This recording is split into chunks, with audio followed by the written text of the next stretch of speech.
What's going on, Central New York? And hello, hockey fans all over the internet, and welcome to 315 Hockey Live, brought to you by 315hockey.com and powered by My Little Falls. I'm Scott Kimball, and we have got an awesome show lined up for you tonight because guess what? It's that time of year. The AHL is returning this week, and I'll tell you what, living here in the 315 area code, we are lucky enough to have not one, but two AHL teams in our coverage area. That being the Utica Comets and the Syracuse Crunch, which, by the way, is an awesomely fun rivalry. I have to say that for sure. Tonight, we are going to have Patrick Williams from the AHL.com coming in to talk about the Comets. We're waiting for him to come in here. I'm going to bring in my co-hosts. First up, that gentleman you see on the screen with a similar hat that I have on is Mr. Mike Verminski. Mike, what's going on? Hi, Scott. How are you tonight? I'm pretty good. I got to tell you, man, I'm excited. I'm so excited for this because, this is just the most wonderful time of the year. It really is. I thought that was Christmas. No, it's not. It's now. Yeah. It really is. Hockey season. All this hockey is starting. It's so much fun. And, you just can't help yourself. And I know you're already busy with your refereeing. Yeah, I'm very busy. Every Friday, Saturday, Sunday, pretty soon during the week, too. Yeah. Man. And who's that right there? That's Braylon. Want to say hi? She playing goalie or? That's all right. She's like, I'm gone. That's all right. Hey, but you know what? You got to get her refereeing credentials so you can get some help. Yeah, I know. We do need help around here. Absolutely. All right. And that other voice you heard in the background is our trusty sidekick here. He is our producer. He is the madman of the switchboard. He is the one. He is the only Mr. Dave the Save Warner. What's happening, pal? Scott, how you doing tonight? I'm good. Like I said, I can barely contain my excitement. I'm watching that. And see, you can see another human being behind me right over my shoulder here. That's my brother Craig. He's up here from North Carolina. There's a hand waving back there. So, yeah, he's listening in and wants to see what 315 hockey is all about. Well, I just have one question for Craig. Craig, did you teach Dave how to do that awesome wrist shot that he's got? He doesn't know about that. I haven't shown him that. Oh, well, maybe we should. Oh, yeah, we're going to do that. Later on. Yeah. I'll show him that, how I just took you out. Do we really have to talk about that? Oh, my goodness. Oh, all right. Like I said, we have got Patrick Williams from the AHL.com coming in to talk about the Comets. He's not quite logged in yet. So we're going to set the table a little bit here while we're waiting. Here, like I said, in upstate New York, we do have the two AHL teams, which is awesome. And I'll tell you, Mike, the Comets kind of last season came out of nowhere. Nobody was expecting them really to do what they did. Starting off the season by setting the AHL record for most consecutive wins to start a season, with the 13 in a row was just an absolute thrill for the area. It was unbelievable. Dave's getting a prop out right now, and he almost knocked over half his studio, which is absolutely hilarious. There it is right there. 13-0-0. Start last year. It was. I tell you, that Adirondack Bank Center was just electric every night during that streak. It was just an incredible experience to be a part of. It really was. I was there for that 13th win. I wasn't there for all of the first 13, but that 13th one, I was there. Definitely got chills with all the chants and cheers coming from the crowd. It's pretty cool. Oh, it was. It was absolutely awesome. And I tell you, that I was there that night too. And I really, honestly, they use that cliche of the roof blowing off the place. I really thought that was going to happen that night. I was getting nervous for a little while. Yeah. I know. And, they got off to such a hot start in the first half of the season. They looked unbeatable. They really did. And as life happens in the AHL and in sports in general, right? Injuries started happening, not only to the Comets, but more importantly to the Devils. The Devils were absolutely decimated by injuries last year, necessitating a lot of call-ups. One of the big strengths of the Devils last year was their goaltending. I mean, Nico Dawes and Akira Schmid were both lights out. But then Jonathan Bernier got hurt for the Devils. Mackenzie Blackwood got hurt. And all of a sudden, both Schmid and Dawes are going back and forth to New Jersey, kind of leaving it was a hole, but I'll tell you what, Merrick Smittens, who they brought up from the ECHL Adirondack Thunder, did a tremendous job of filling in, I thought, anyways. I mean, given the situation that he was handed, I mean, it was what he ended up starting, I think it was like 10, 11 games in a row. And there were a few back-to-backs in there. And really, Merrick's Mittens held down the fort until they were able to get Schmidt and Dawes back. Yeah, he did. He had a pretty good season for us. Well, for the Comets. Yeah, he really did. I mean, there's just no doubt about it because really Merrick's Mittens was expected to be in the ECHL all season long. But again, like I said, the way it is with injuries and everything that happens. And then if you recall, when COVID reared its ugly head again and the taxi squads came back, oh my God, the dreaded taxi squads. Every NHL fan, or not every AHL fan went, oh no, not those again, right? So here they are. They come back. I think the Comets at one point had 4 players missing off their roster that were up on the taxi squads, which really, again, created holes, but it also opened up opportunities for people, right? One of the ones I think of that really took his opportunity and ran with it last year was Sammy LaBerge. Sam came up from the ECHL, once again, the Thunder, because in case, and I'm sure everybody knows, but the sort of the hierarchy is the New Jersey Devils of the NHL, the Comets in the AHL, and then the Adirondack Thunder in ECHL. So basically the Thunder are feeding the Comets are feeding the Devils, and then the top of the chain is, of course, the Devils. Sammy LaBerge came up during the injuries, the taxi squads, and all that, played extremely well, impressed the heck out of Coach Kevin Dineen. It's sort of the point where when all those guys started coming back, Dineen actually told him, hey, find a place to live in Utica because you're staying here for the rest of the season. And it was just an incredible thing that what Sammy was able to pull off. So, there was that.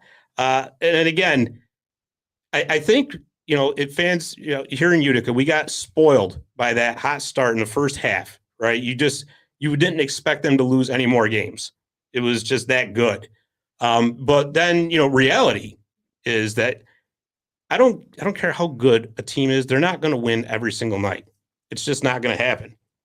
So what ended up happening was they kind of cooled off a little bit. Again, injuries, taxi squad. I kind of wonder if maybe because they were so far ahead too in that AHL North division. I mean, what was it? At one point they were, I think it was, of course, last year they didn't go by the point system. They went by winning percentage.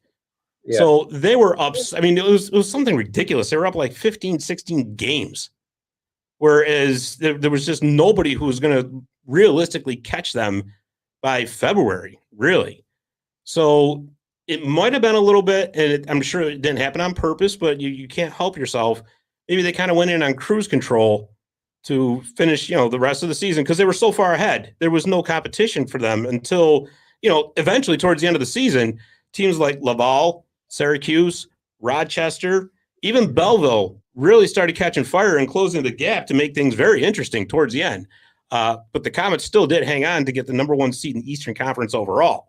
So, but it also goes to show this is why such a long season like this, you can't take anything for granted at all. And so what happened? We faced the Rochester Americans in the first round. It was an interesting series. It was a definitely a thrill for hockey fans. Really, it was kind of the high octane offense versus the very solid defense of the Comets. Rochester won in 5 games. You gotta give it to them. They did what they had to do.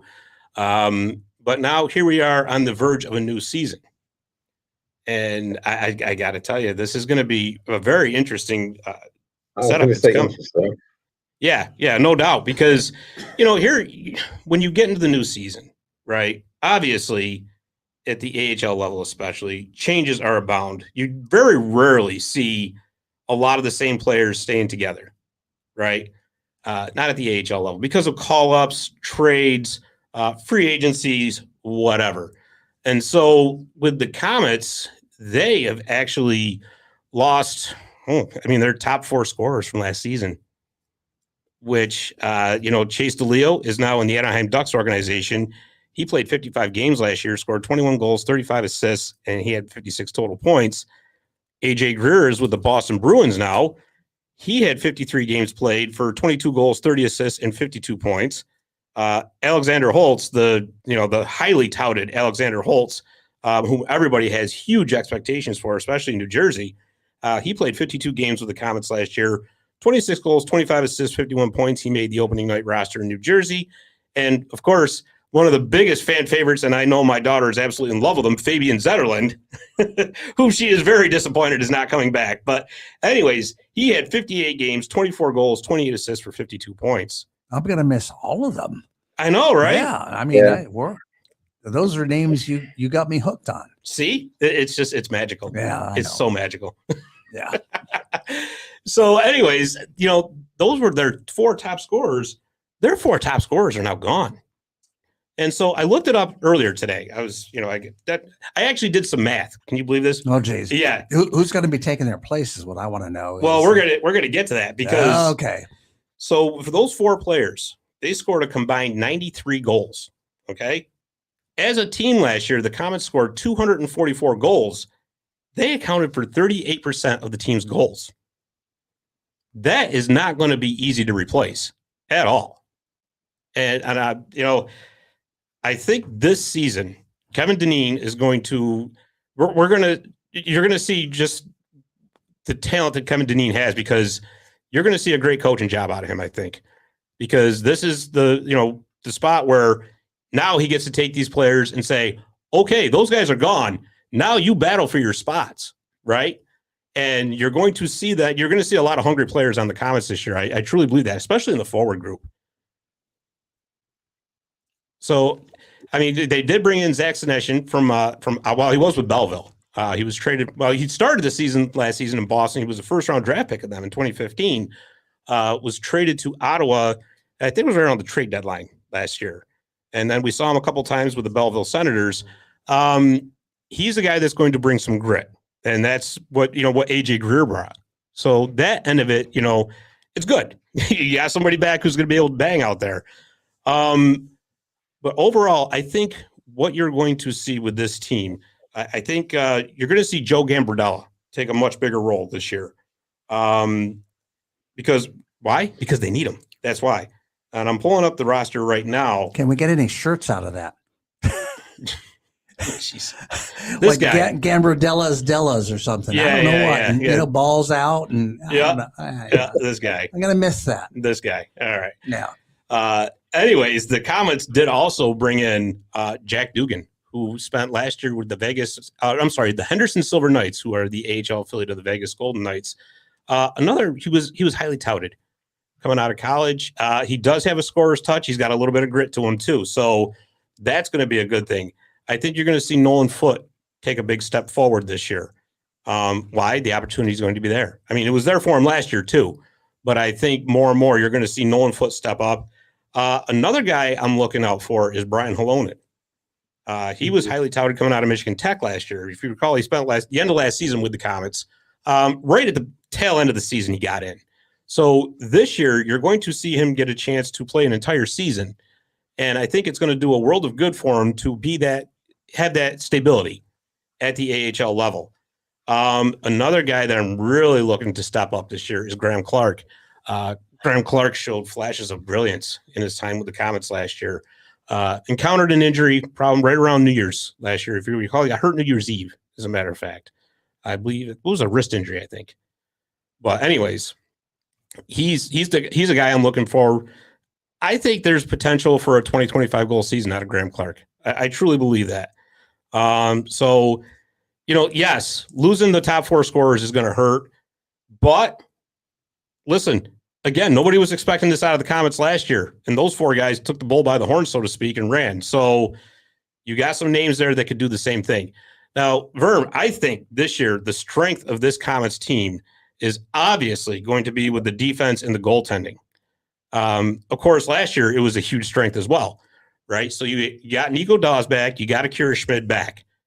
And it looks like, for the time being anyway, that the New Jersey Devils goaltending situation is stabilized. So if that's the case, then Dawes and Schmid are going to be here for a while in Utica. And that's only going to do good, because this way neither one of them is going to get too worn out from carrying the load too much. I think that's going to do fantastic things for the Comets. And now you look at this defense that they've got. All right. This defense is basically intact from last year, which is almost unheard of, right? You got Michael Vukovic back. You got Robbie Russo, Tyler Witherspoon, Dylan Blue-Juice is back, former Comet. He's back. Riley Walsh, who is going to help huge with the offense this year, I think. He was lights out last year. I didn't look. I think he had almost 40 points last year as a defenseman, which is pretty darn good in the AHL. Tyler Witherspoon is back. Nikita Hotuk, who some thought was going to make the New Jersey roster, was sent back down. I think that was more to do with two things. New Jersey is very deep on the blue line themselves. And so with Nikita Hotuk, he is still waiver exempt. So they can send him back down to Utica to get playing time without having to worry about losing him to waivers. And we all know that Nikita Hotuk likes to light people up. So fans at the Adirondack Bank Center can expect to see some more of that this year, I think. Another name that's going to be very interesting, he's up with New Jersey now, but I think he will be back in Utica soon, is Simon Nemec, the number 2 overall draft pick this year. I think he's going to get his first 9 games with the Devils, because that's the way the NHL rules work, right? So you can play up to 9 games and not have your what they call entry-level contract kick in. So it's kind of like taking a test run with a car before you buy it, right? So he's going to get his 9 games in New Jersey. They're going to see what he can do, but it only behooves him to be down in Utica this year to get used to the North American style game, because he came from the Czech Republic, and the European game is quite different especially for defensemen than the North American game. You're playing on a bigger sheet of ice in Europe, right? They play on the 200 by 100, where here we're playing on the 200 by 85. And I think, the talent that this kid has is unquestioned. It's for him, for me, and for, I'm sure, hopefully in New Jersey's management's eyes, it's a matter of getting adjusted. So I think that's what you're going to see. The Comets, I do believe, are going to win games, 3-2, 4-3. I don't think you're going to see them in a lot of run and gun shootout games. I don't see that coming. But what do you think, Verm? Is that pretty much what you think too, or am I wrong about something here? No, I think you're right. I mean, it's going to be tough replacing those guys we lost, the top 4 scorers last year. But, I mean, you have the goalies returning, the D-cores all returning. So that's obviously a big plus. So I think you're right. I think it's going to be a lot of close 1-goal games. And hopefully you have some of these new guys stepping up to replace all those scorers that we lost.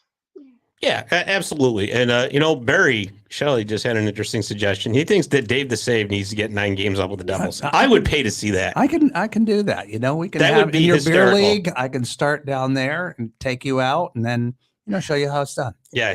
How nice. How nice. How so very nice. So there it is for the Comets. I mean, I still, obviously, they can still very much be a playoff team. Again, with the AHL, things change all the time. And so, again, like there's other teams in the divisions that are that have lost players too. For right now, like the Rochester Americans, for instance, the Buffalo Sabres are giving a lot of their prospects a test run up at the big level too. Teams, guys like Jack Quinn, JJ Peterka, Peyton Krebs are starting the season in Buffalo. Whether they stay up there or not, we'll see. But that is, it looks like Patrick's trying to come in, and I see, we got, and our next guest is coming on too, because we are a 315 hockey program here, right? So like I said, we got 2 AHL teams in our area code. We are so blessed to have. So I see Patrick's having some connection problems, so we'll get a hold of him in a second. But we have with us tonight to talk about the Syracuse Crunch. She is the Syracuse Crunch writer for Field Pass Hockey. She is the host of the Syracuse Speaks Podcast. She is the Syracuse Crunch expert, if you will. Alex Ackerman. Alex, how are you? I'm well. How are you? I am good. Thank you for coming on. Absolutely. Is that Patrick? Yeah. Can you hear me?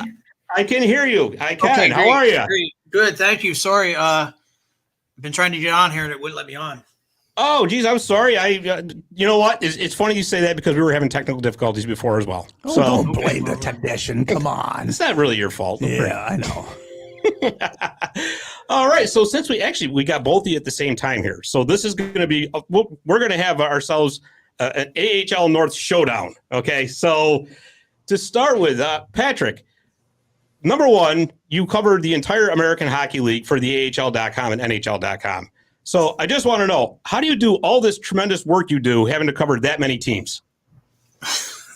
It's a good question. And I think, especially like I was thinking about this the other day, like in the NHL, like year to year, things don't change too much, right? Like the rosters carry over from one year to the next, obviously with some free agency moves and drafts and stuff. But for the most part, you're not changing over, I don't know, a half to 2/3 of your team from one year to the next. Right. It's like in this league, you blow up the roster pretty much every summer. You look at like Chicago, the Wolves, you look at their roster from last June till now, it's 2/3 at least are gone, right? So, oh, sure. Yeah, it's a challenge in that regard. I guess short story is that I make a lot of phone calls and talk to a lot of coaches, and kind of that kind of brings me up to speed faster than just trying to watch everything on my own. And then once I kind of have that base early on, like the first month or so, from that point on, then I can really zero in on things. So, I've kind of like tweaked things over the years and learned some different things, but that's sort of the long and the short of it. Yeah, absolutely. I mean, I got to tell you, there must be times you must be praying to be cloned. Yeah, like some of those like Saturday night games, where you get 14, 15 games on a night, right? And you're, that can be a little tough. The good thing is, well, I don't know if it's a good thing, but you get a lot of rematches, right? You get 10 to 12 games in a season series between a lot of teams. So once I sort of see those matchups, I can kind of put them off to the side for a while, right?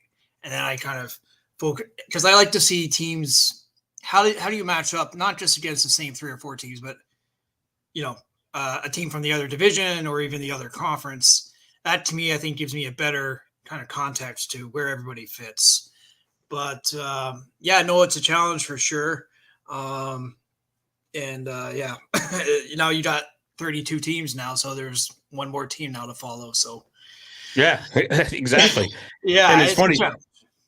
Yeah, absolutely. And you mentioned about teams playing each other 12 times. Alex, don't we all know that here in the 315, right? I mean, it seems like sometimes the Crunch and the Comets play each other every game for about 2 months. Yeah, it most certainly does. And, for better or for worse, it's created quite the rivalry, regardless of the parent club that Utica has. And, you can't fault the owners for wanting to drive up a little bit of the competition and get some of that money flowing in between the two cities. And really, that's the thing, right? Like the two cities, they're the ones that win, because when the away fans can come in, cheer for their team, when you have the home fans kind of stirring things up together, it creates that drama on Twitter. It creates that news. It creates those clicks. And really, it's the teams that get the publicity out of it. So you can't blame them. No, not at all. And, we actually had a mutual guest on our shows, Jim Sorosi, the COO of the Syracuse Crunch. And he told us something that I never realized, that the American Hockey League does not contribute to teams' travel budgets. So that's a huge factor as well.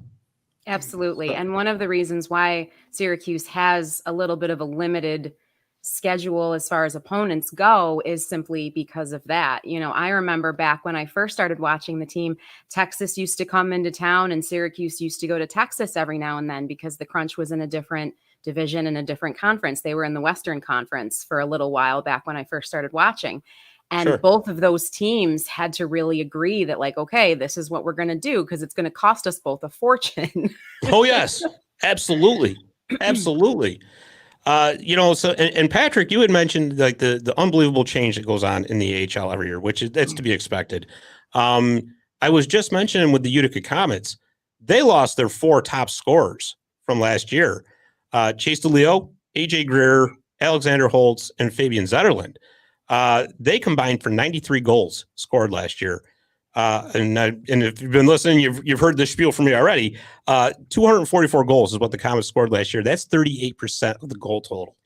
So I'm wondering that's a bitter pill to swallow. So Yeah. for the Comets, how do they replace that? Well, what you hope is to start that some of the younger players from last year make that big jump, right? And, we've seen that, time and time again in this league. Your first or second year player, they're still kind of finding their way, and they're not maybe what they're eventually hopefully going to be, but you see them, especially it seems like that third season for a lot of players, like something clicks, and they go from being a guy in the first year trying to hang on, in the second year finding his footing, to the third year becoming a dominant player. So that's what you hope for, number one, right? To make up some of that gap with people stepping forward, right? Jack Dugan, I think, will help some. He's a nice little player. Saw quite a bit of him down in Henderson. I mean, I know he had kind of an off year, but that whole team really did. Sure. That was a kind of a weird situation in Henderson last season.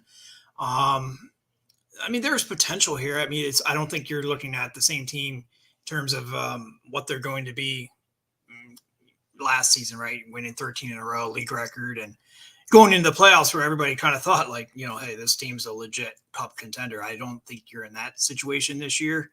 But, based on kind of, and this is always the big caveat, based on what you're going into the season with right now, if things more or less can stay the same, you should have at least a competitive team, I think. But the big variable, of course, is call-ups and injuries, right? That's every year. I mean, you look at teams, they come in, right? Everything looks great. I'll give you an example. Coachella Valley. They had Magnus Hellberg signed in July. Looks great, right? Well, Cam Talbot gets hurt in Ottawa. They put a waiver claim in for Hellberg. Coachella Valley lost their goalie, their number one guy. So it's obviously little things like that add up. And then I think the other thing too is just your division, right? If you can get some favorable matchups with the way the schedule is set up, if you get kind of a team you can just beat up on 10, 12 times a year, I mean, that's a huge advantage, right? Whereas you look at some other divisions where, if you're going up against two or three, your close rivals and they're all legit playoff teams, that really can make a difference. So, this league, I mean, this is what keeps it interesting. Nothing is ever the same from one year to the next. No, it certainly is not. That's for sure. But, Alex, with the Crunch, they did get a lot of their players back from last year, at least their top players. A bit of a slow start, but I'll tell you what, in the second half of the season, they really turned it on. Unfortunately for the Crunch and the Comets, the first round of the playoffs didn't turn out as we like. But like I said, you got Alex Barry-Boulet coming back, Gabriel DeMott coming back. Charles Houdon is gone. Sean Day is back. So what do you think going into this season? Do you like what you see? I do like what I see. And I think that, for whatever reason, and Patrick and I have talked about this a lot too, because neither one of us can really figure out why it happens this way. But the teams that Ben Grew has coached in Syracuse historically have a really interesting curve to their season. And last season, I think that curve got skewed a little bit because of the COVID pause that happened in the middle of the season. And then you had taxi squads coming back in the NHL, and that messed with rosters a little bit. But for whatever reason, the teams always start out really slow. And then somewhere around November, maybe December, they start buying in. They get on, they start smelling what he's cooking, and they realize like, okay, he knows what he's doing. We got this. And then they take off from there. And it's interesting because there's still some weird roster things happening between like your elite prospects and your cap friendly. But I'm looking at elite prospects right now, and the average age of the Crunch, and granted, this is like, according to their calculations with PC Labrie on roster, he is not currently in Syracuse. He is up with the Lightning. So there's a little funky stuff going on, but their average age is not quite 25 years, which isn't super young for the American Hockey League. But when you take away the 36-year-old PC Labrie, that kind of changes that a little bit down a little bit younger. But looking at that average age, their experience as of going by what they have is 5th in the league right now in terms of games played in the American Hockey League. So when you have those guys like Gabriel Dumont that have upwards of hundreds of games played in this level, you have Trevor Carrick coming onto the team this year. Again, hundreds of games played at the American Hockey League level. Those are the guys that are really going to make the difference this season. And if PC Labrie comes back, he'll be a huge boon to the team in that area of experience. Daniel Walcott has been on the team seemingly since the beginning of time at this point. So I really think that although they do trend young, especially with some of the newer players, the overall experience is really going to help the team out this season. Oh, absolutely. And maybe Patrick, you can weigh in on this too. It seems with the Crunch, and more with the Lightning. The Lightning have tremendous roster stability. So and maybe it just seems this way. I don't know for sure. I've never really looked at the numbers, but it doesn't seem like during the season there's a lot of drastic movement between the Crunch and the Lightning. And maybe that's, lack of injuries or for whatever reason. But that's got to be a big help for the Crunch as a team to develop and to get their core to gel together, right? Yeah, for sure. And I mean, that's one of the big difference between Tampa and a few other teams versus teams in NHL franchises that struggle to develop players, right? I mean, there are teams out there in the league where you have a good weekend and you're getting called up, right? Right. I mean, Syracuse, you're going to need to have several good weekends before they really will give you a call up. And it's their philosophy. I mean, Stacey Roos, they're the general manager, and Ben Grew. I mean, their philosophy, and they'll tell you time and time again, is, we want them when they're ready to finally be called up. We want them ready to go. We don't want to have to teach them up on the fly. At the NHL level, it's kind of a plug and play operation there. So, so they're not going to bring somebody up just for the sake of it, right? So that's one of the big differences. And that's why they've been able to perennially now for going on a decade plus continually churn out 2-3 players every year, right? And they can plug in those gaps that they need. Because obviously their core in Tampa is phenomenal. So you don't need that. What you need are all those support cast pieces. And they've been fantastic at doing that. I mean, really one of the best probably in the entire business. Kind of what Detroit was able to do way back when, where they could churn out those players, and it's ironic. Stacey Roos came up in that same system. So I think he absorbed a lot of those lessons from when he was a player, brought them into the management side with Tampa. He learned under Steve Yzerman before he moved to Detroit. So there's a lot of that very deliberate and patient approach that you don't always see with other teams. Yeah, absolutely. But again, Patrick, you bring up a great point. When you have that core in place like that, that allows for something like that. And I think that's where maybe New Jersey's starting to trend towards. Obviously, they're not on the level of Tampa Bay yet. Let's be honest, right? Mm. But I think that with New Jersey, you're going to see that start to level out a little bit. They're tremendously deep on defense. They're already pretty much set on their blue line, which actually in turn helps Utica this year, because if you look, most of that Utica D-core is back. And I think actually, we had talked about earlier with the offense struggles that could potentially happen for Utica. Having Riley Walsh is going to be huge.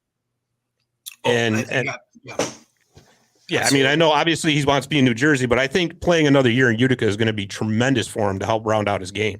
What do you think?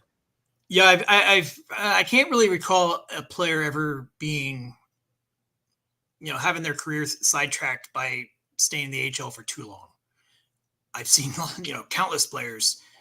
On the other hand, you rush them up to the NHL, they're not ready. They get their doors blown off, and their confidence is shot. They pick up bad habits, and you turn what was once a promising prospect into kind of a, just someone who doesn't reach their potential at the NHL level. So, I think now when you keep a player down a little bit longer than maybe he would be in other situations, that's where your coaching staff really becomes an important part of that equation.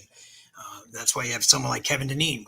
When Kevin Dineen speaks, if you're a player, how do you question what he knows, right? Sure. He played 19 years in the NHL. He was a captain. He's coached as a head coach and an assistant coach in the NHL. He's won a Stanley Cup. You're 22 years old. You're going to go up there and, really try to, I mean, I'll tell you, there are guys that would, not necessarily on the Utica team, but there are guys that, Scotty Bowman or Toe Blake could be their coach and they would still want to argue with him. Yeah, all right. But there's for always the that most part, one, right? Yeah. Most players, I think, are smart enough that they realize, hey, this guy knows something. He has my best interests in mind. And that's the situation where you really just need to trust the plan. And, more often than not works out. And it also is, you can also look to guys that have come before you, right? And that's why I think they get a lot of buy-in in Tampa and Syracuse, because if you're a player in Syracuse and you're feeling like, well, I should be called up, they can tell you, well, look at Yanni Gord, look at, Matthew Joseph. Look what you got in front of you. Yeah. Right down the line. How do you argue with that? Right. So, they have evidence of their plan working. And, I think that gets the buy-in to be a little bit better. Yeah, absolutely. Absolutely. So this is kind of the part in the show where I'm going to put both of you on the spot. Okay. Patrick, for the Utica Comets, give me a player that you think is going to be a breakout player this year. Ooh, that's a good question. I would think Graham Clark. We just talked about him. Yep. I liked his game even in that weird 2021 season, the pandemic season where he played the same three teams endlessly. I liked what he showed. I thought you got a better maybe read on what he was last season, in a more traditional year, although even that was kind of a goofy season. I think he can take a big step forward. I liked a lot. I like his demeanor to start with. I like a player that was willing as a 20-year-old, 19-year-old, whatever he was, to go over to Slovakia for, a month or two during that early part of that pandemic season and take on that challenge. So to me, that spoke a lot about the kind of player he is and the kind of person he is. And I could see him taking a good step forward. Yeah, absolutely. Absolutely. That's what we were before you guys came on. We were just talking about with the Comets, what we can expect from them this season. And Graham Clark was one of my picks, and his brother Brant has made the LA Kings for now. So got some brother action going on there. Alex, I'm going to put you on the spot now, and I'm going to ask you the same question, but for the Syracuse Crunch. To be fair, I at least had a little bit of time to switch some tabs and do some research. So I wasn't quite as much on the spot as Patrick. So I appreciate how well he did. The coaching staff seems really high on Jaden Daru. They're putting him in a lot of situations. And during those two preseason games, he was on some special teams, which is a little surprising considering how young he is. Although he did get in some time with Syracuse during that weird COVID season when juniors guys were allowed to play in the league, and then a little bit at the end of last season. But I'm actually going to go with Declan Carlisle, who's a defenseman, and he's another guy that did get a little bit of experience with Syracuse during the COVID years, and I'm really looking for some big things out of him. He's a New York native, I think, or is he the Michigan kid? Sorry. He's the Michigan kid, sorry. But I think he went through some schools in this area. I'm really high on him, and I'm definitely looking for him at 22 to take a little bit of a bigger role on the blue line, considering his age. He's not a 20-year-old kid. He's not coming out of that kind of a situation. So I'm going to be looking for him to step into some pretty big shoes this season and really show the coaching staff what he can do. Yeah, absolutely. And going with that then, who do you think are going to be amongst the first call-ups for the Lightning? So it's a little, things in Lightning land are a little strange right now. But I would assume, like, if we're looking at forwards, I think Gage Gonsalves is probably going to be one of the first forwards to go up. I'm actually surprised that he was cut. Cole Koepke made his NHL debut tonight. So there's another young one that has joined the ranks up there. So I would expect that Gage Gonsalves is probably not going to be long behind. On the defense, it's a little strange just because I don't think any of the prospects or the younger guys would really be ready yet. Sean Day is probably the closest one in that category that would fit. Although depending on who the Lightning lost at the time, they might lean towards your Trevor Carrick or your Darren Radish if they need someone that's a little bit more tried and true in order to fill some shoes up there. Sure, absolutely. And you know what? And Patrick, you might want to speak to this too. I am actually surprised that Sean Day hasn't gotten a longer look in Tampa Bay. Yeah, and I understand the situation there, with the stability of the roster, but still. Yeah, Sean Day, I mean, really right from the time he was a 15-year-old kid in the OHL, he's had the strangest path. He gets that exceptional player status, doesn't quite pan out in junior, goes to the Rangers and Hartford, didn't do well there at all. Gets kind of a second chance with Tampa and trying to revives his career, and a player that I'll be honest, I'd more or less written off, put himself back on the radar, to his credit. And I think that speaks a lot to obviously what Tampa's doing, the coaching staff that they have in Syracuse. I don't know why. I don't have a good answer for why he hasn't gotten a shot. I think there are maybe some parts of his game that you want to see tightened up a little bit more. That bar in Tampa, some teams might overlook that. I don't think Tampa will overlook anything.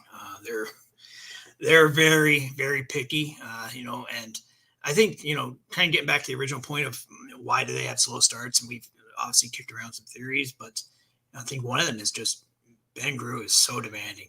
He's so nitpicky, and which is good, but it does slow the whole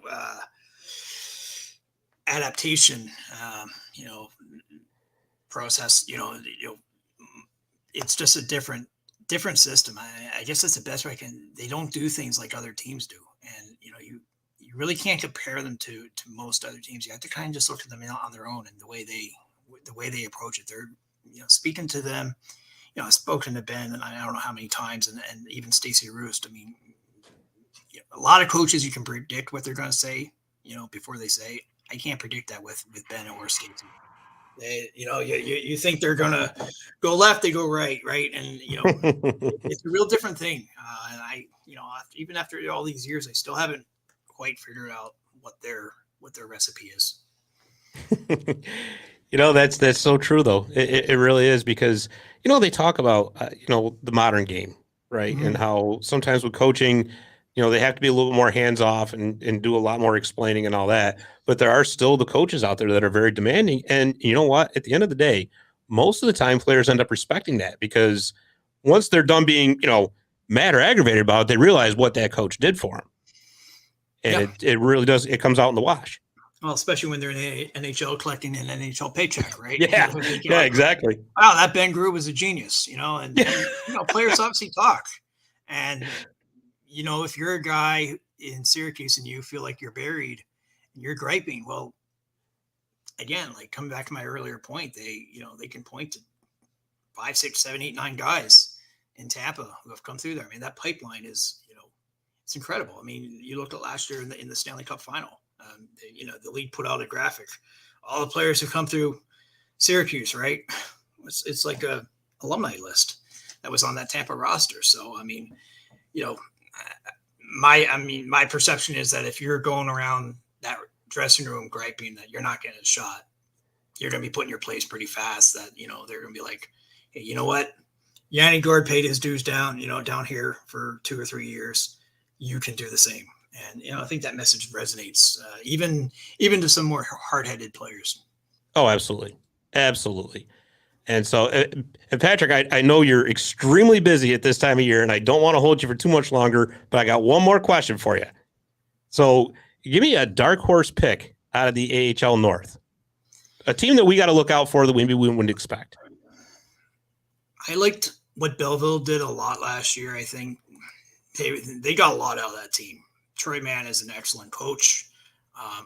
On paper, I didn't think they had a ton, but I was really impressed with what they did, right? And then they also had a very short playoff. Now, I mean, that what was that, best of 3 to start and that little play-in series. I mean, I don't know. You know, you lose a handful of games and you're done. So I don't put a ton of stock in what, you know, the fact that they went out of the playoffs quickly. I saw a lot from that team, and I think a lot of it can carry over this year. You know, this is his 5th season in Belleville now. He's done a fantastic job, you know, really building that whole operation up from the bottom. So I liked a lot there, and it's not a great division, to be honest, you know, at least as it looks right now. Didn't see Toronto do a lot.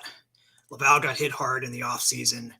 They sure did. Utica got hit hard. I mean, Rochester, I think, should be good, you know, I mean, again, but then you're with Buffalo, so you never quite can be sure with what they're going to do. So, Look at the look on Alex's face. That's awesome. Yeah, she's not buying any of it. Nope. So, yeah, it's just a situation where, you know, it's not one of the better divisions in the league. And I think Belleville, I could see them making some noise this year. Yeah, it's you know what, but you hit the nail right on the head. The AHL, you can never tell. You really can't. And so that's so true. I mean, that's why when I see like you know, gambling and betting on games, I'm like, yeah, I follow this league inside out, and I wouldn't do it. You know, if I was, right. You know, lineups change day to day, lines change. You know, we all know how sometimes the best players don't play because, you know, we want to see our prospect, you know, protect a lead late in the game. So all those things that, you know, all the conventional wisdom that you can apply to the NHL or other leagues, this league, it all goes out the window, and it's its own league, its own animal altogether. And I think that's what a lot of people that don't follow this league really miss and fail to understand is you can't apply the way things work in other leagues to what this league is. It's completely different. Yeah, absolutely. Absolutely. Well, Patrick, thank you very much for your time. We really appreciate it. Like I said, the work you do on the AHL.com and NHL.com is phenomenal. Where can we find you on social media? P. Williams AHL on Twitter. That's mainly where I am. I have not a very effective Instagram page. Yeah, I'm not good good at it. Handle, and same thing for Facebook, same handle. So yeah, Twitter is the main mode of keeping up on everything, and I'm on there a lot. You know, I'm always happy to take questions or, you know, trade thoughts. So yeah, that's one of the best parts of this league. You know, that fan interaction is a lot more part of it, right? You know, in the NHL, there's definitely a wall up between the fans and everybody else. It's not the way that down here. And so anytime somebody wants to do it, hit me up. Absolutely. That's awesome. And I'll tell you what, if you're in the Utica, Syracuse area for a game, let us know, and we will all meet somewhere, and we'll have something to eat and a beverage of our choice. How's that sound? Sounds good for sure. All right. Take care. Thanks, Patrick. Appreciate it. That was Patrick Williams. So yeah, Alex, he's been on your show before too. What a great guy. Just, you know, so knowledgeable. And, you know, like I said, you know, we are right smack dab in the middle of this Comets Crunch rivalry. This offseason has been kind of fun because they're starting to take it to the next level now with billboards, and there it is right there. Your billboard in Syracuse was a huge hit. It's awesome. I love how it just kind of ramps up to the season. And it's honestly like back before I started following the team, the big rivalry was Rochester, Syracuse, you know, before Utica had a team again. I know they've had a couple teams over the years, just as Syracuse has had.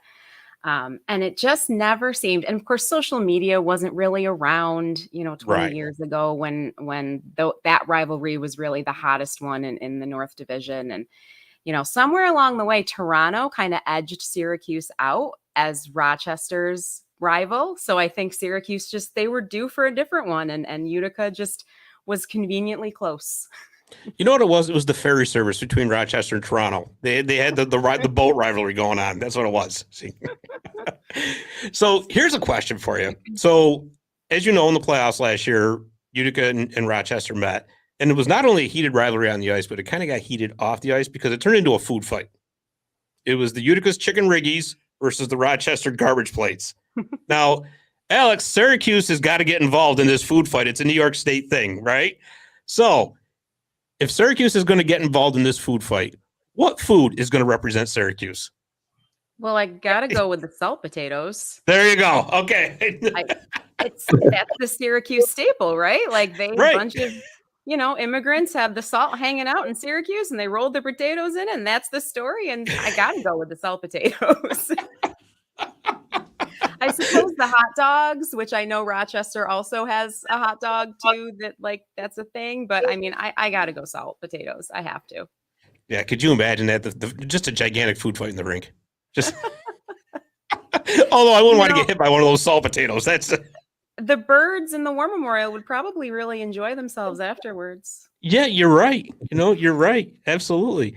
And that's another cool thing about the Comets and the Crunch. Both of them play in these historic arenas. It's so cool, Mm-hmm. So, we had talked a little bit earlier about, how many times the Comets and the Crunch play each other. And again, we now know the reasons why, which, we get. But let me ask you this. If the Crunch were to play one team in a regular season game in the Western Conference, who would you want to see them play?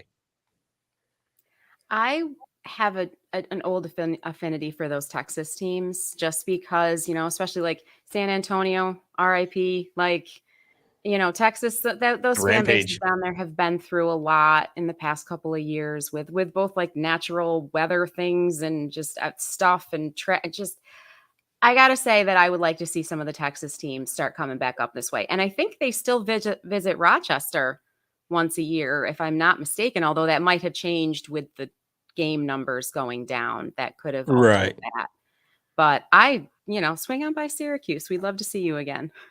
You just made Dave the Saves night because Dave is from Texas. Yeah, so I'll go with that. Yeah, you made his night now. That's I didn't even know it. I just, from those first couple of years. Yeah, I'm ready. I'm ready for it. Bring them up.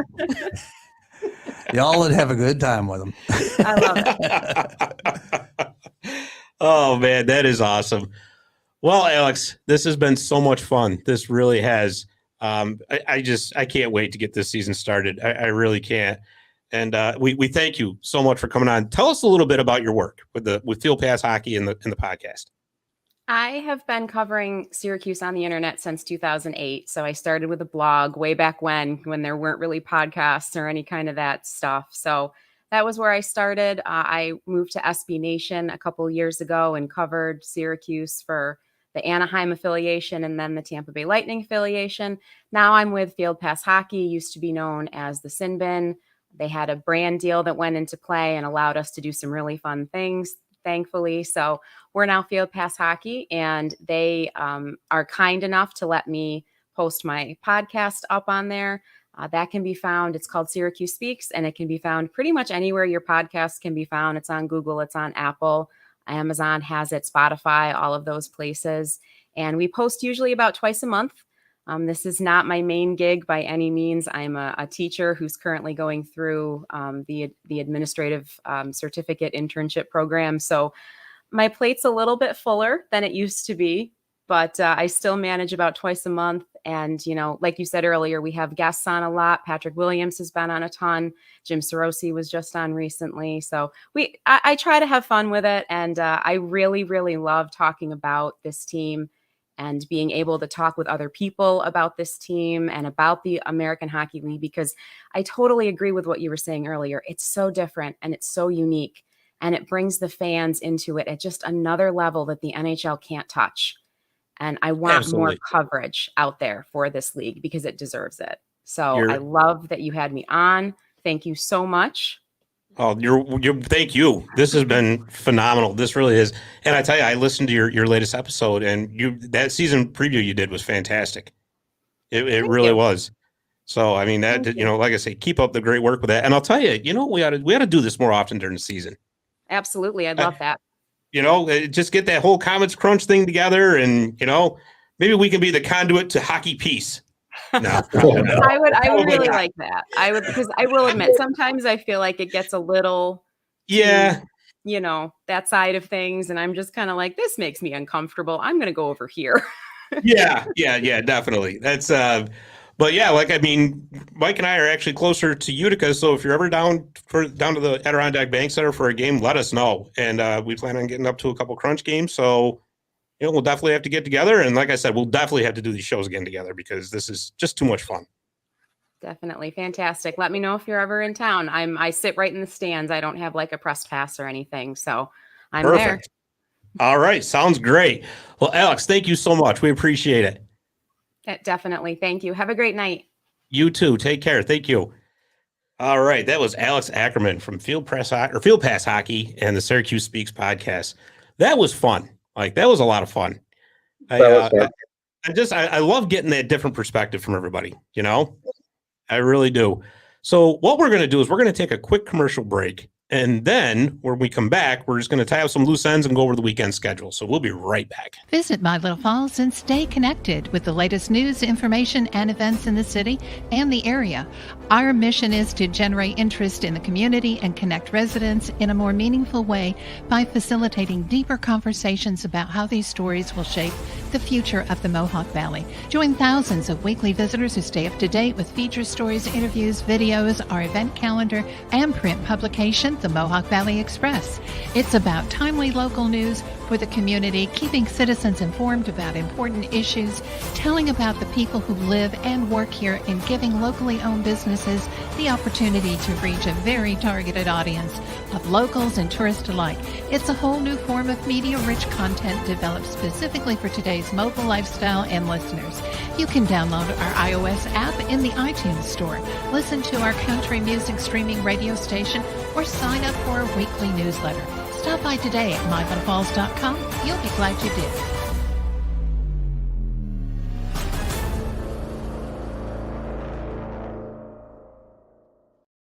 Oh, I got my second win after listening to that commercial. Yeah, that's I always do. I always do. We're back. We're going to tie up some loose ends. Actually, Dave, if you want to pull the comments back up, because right before we went to commercial break, I noticed Barry had a comment about, I think, the new TV affiliation. Yes. Yeah, that was earlier. The WKTV. For the Comets, they just announced that today. They're going to be on WKTV on Saturday nights this year. That was way back there. Let's see, where is this? Yeah, here we go. Yeah, right there. So that's that's actually huge, because that's obviously a broadcast station. Get it over the air if you just got an antenna, and that's really big. So, and he also asked about the Crunch, and I wish I'd seen that before we let Alex go. Yeah, I'm not sure who the Crunch are for TV. I know they're on AHL TV. Well, no, he was talking about, he wanted dinosaur ribs as well. Know what? I was kind of half expecting her to say that. I was going to say, that's not fair. Everybody loves dinosaur barbecue. But then Barry likes the Houston Apollos too. So there's that. Yeah, there you go. I just love it. A New York State hockey food fight. What an idea. Although, potato gun with those salt potatoes would be a little bit rough. I think they'd probably end up winning, because they just knock people out with those. Riggy's would be Riggy just kind of slides off you. Same thing with the garbage plate. Syracuse brings a potato gun. It's over. Yeah, we're done. Oh boy. Anyways, Mike, we got a full slate of games this weekend. This is like I said, we're getting into the best time of the year now. So Dave, if you want to start pulling up the graphics, there we go. Thursday night, October 13th. That is the Clarkson Golden Knights. They are playing the Syracuse women, or the Syracuse University Orange women. That's at Syracuse. Friday, let's see, what do we got? The Crunch opened their regular season against the Cleveland Monsters. That's in Cleveland. The Colgate men's hockey team is at Arizona State. They're going out west. Let's see. Syracuse women are playing at Clarkson. RIT is at Colgate. That's women's hockey. I'm going to be there covering that game. That's going to be a lot of fun. Let's see, for our junior Comets, I can't tell who that logo is. I know that is the Wilkes-Barre Scranton Knights. All right. Thank you very much. That is perfect. That's the NCDC game. They're going to be at home. What's that start time? I can't quite see that. Is that 5:30? I think that says 5:30, yeah. All right. And then the premier team is on the road, and I can't again. You need your glasses. I know. Stampede. Okay. 850. Yeah. Jeez, I just got these glasses too. I probably can get them adjusted again. Oh boy. All right, moving right along. Let's go to the next slide. Before need a bigger monitor. Before I make a complete fool out of myself here. Yeah. Saturday, October 15th, the Crunch are at the Cleveland Monsters. Once again, that's a 7:00 game. The Comets open their regular season at Hershey, taking on the Bears in the Giants Center. That's a 7:00. Both of those games should be on AHL TV as well. Colgate men play their second game of the series at Arizona State. RIT and Colgate women are playing once again at the Class of 1965 Arena in Hamilton, New York. And the Utica Junior Comets NCDC is playing at home once again. I will tell you this. I do want to touch on this real quick. I was at the Class of 1965 Arena last week, and that's in Hamilton, the Colgate home rink. And I'm telling you right now, if you have not been to that arena for a game, go. It is a phenomenal sight to go watch a hockey game. There is not a bad seat in the house. And I'm going to tell you, that is one of the cleanest arenas I've ever been in. I thought you could actually eat off the floors there. That's how clean it was. Nice. Really. Nice. So, and you get to watch phenomenal Division I hockey too. So Awesome. That's a plus as well. I think we got one last screen here. We do. All right. And there it is.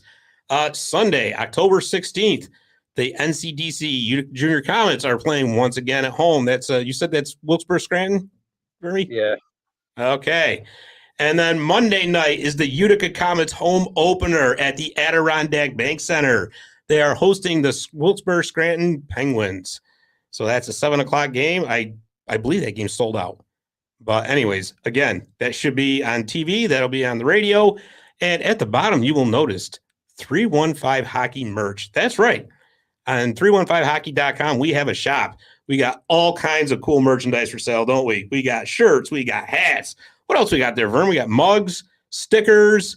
Am I missing? Yeah, there's tank tops. We got some hoodies, winter hats, the beanies. I don't want to see Scott in a tank top. Why not? No. What are you saying? No. But I do like that. That's another hat design you've got there. I mean, I like the one that Scott's got on, but this 315 spelled out hockey with a hockey stick. That looks good there. Yeah. Verm, you did a good job. They're all in different colors too. There's gray hats, Nice. black hats, blue shirts, black shirts, I think gray shirts. Sweet. Yeah, looks good. Oh, that is awesome. That is awesome. All right. So speaking of awesome, we have already got our guests lined up for next week. We're going to be on Wednesday next week at 7:00. Next week is our big Utica University Pioneers preview show. We are going to have both the men's and the women's team on. So at 7:00, the men's team coach, Gary Heenan, and a few of his players are going to be joining us for about a half an hour to talk about the season upcoming. And then at 7:30, the women's head coach, Dave Clausen, is coming on with a few players, and we're going to talk about their upcoming season. So that's going to be a lot of fun. Every time the Pioneers are on the show, when I was doing Marty's Illegal Stick there, they were just a blast to have on. So we're looking very forward to this show. But anyways, we would like to thank Patrick Williams for coming on. We would like to thank Alex Ackerman for coming on. Can I have the day the same logo? Oh, boy. I can do that. Yeah, I knew you were going to pull that I out.